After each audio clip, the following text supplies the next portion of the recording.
এখনো শহীদের মায়েদের কান্না শেষ হয়নি, এখনো আহত পঙ্গুরা স্বাভাবিক জীবনে ফিরে আসেনি।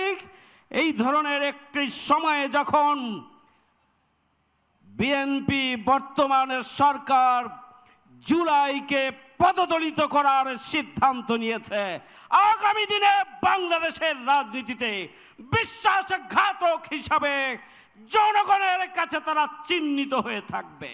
আসসালামু আলাইকুম ওয়া রাহমাতুল্লাহ।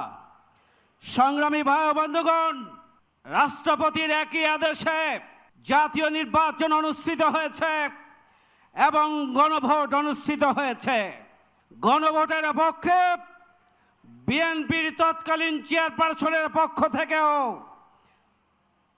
তারেক সাহেবের পক্ষ থেকেও গণভোটের পক্ষে রায় দেওয়ার জন্য জনগণের কাছে আহ্বান জানানো হয়েছিল। কিন্তু অত্যন্ত দুর্ভাগ্যজনকভাবে জাতীয় সংসদে কোনোভাবে তারা সংখ্যাগরিষ্ঠতা অর্জন করেছে তা নিয়ে জনগণের কাছে প্রশ্ন রয়েছে। আমরা সেই প্রশ্ন উঠাই নাই।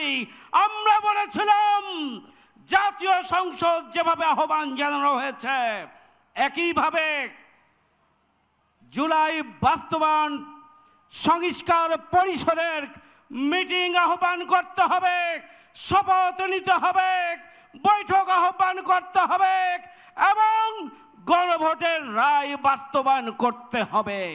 কিন্তু জাতীয়তাবাদী দল 49% সমর্থনের কথা বলেন।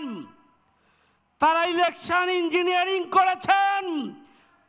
বাংলাদেশের জনগণের কাছে পরিষ্কার। সুতরাং তারা কোনোভাবেই সংবিধান সংস্কার করতে চান না, তারা রাষ্ট্র সংস্কার করতে চান না, তারা গণভোট বাস্তবায়ন করতে চান না। জনগণের 70% মতামতকে উপেক্ষা করার দুঃসাহস দেখিয়েছে বিএনপি। আগামী দিনে এই বিএনপির পতনের জন্য আর অন্য কোনো বিশেষ ইস্যুর প্রয়োজন নেই। 70% জনগণের রায়কে প্রত্যাখ্যান করার দুঃসাহস বিএনপি দেখিয়েছে। এখনো শহীদের রক্তের গান আমরা পাই, এখনো আহত পঙ্গুরা অস্বাভাবিক জীবনযাত্রা অতিক্রম করছে, এখনো শহীদের মায়েদের কান্না শেষ হয়নি, এখনো আহত পঙ্গুরা স্বাভাবিক জীবনে ফিরে আসেনি। এই ধরনের একটি সময়ে যখন বিএনপি বর্তমানের সরকার জুলাইকে পদদলিত করার সিদ্ধান্ত নিয়েছে, আগামী দিনে বাংলাদেশের রাজনীতিতে বিশ্বাসঘাতক হিসাবে জনগণের কাছে তারা চিহ্নিত হয়ে থাকবে। আজকের এই সমাবেশ থেকে আমরা পরিষ্কার করে বলতে চাই, জিয়া রহমান সাহেব গণভোট করেছিলেন 77 সালে, আর 78 সালে এটি সংবিধানে সংযোজন করেছিলেন, এটি সংবিধানে ছিল না। এরশাদ সাহেব গণভোট করেছিলেন, তাদের এরশাদ এবং প্রেসিডেন্ট জিয়া রহমানের ওই গণভোটের মধ্যে একটা বিষয় ছিল, জিয়া রহমান সাহেবের নীতি এবং আদর্শের প্রতি জনগণ একমত কিনা, এরশাদ সাহেবের নীতি এবং আদর্শের প্রতি জনগণ একমত কিনা।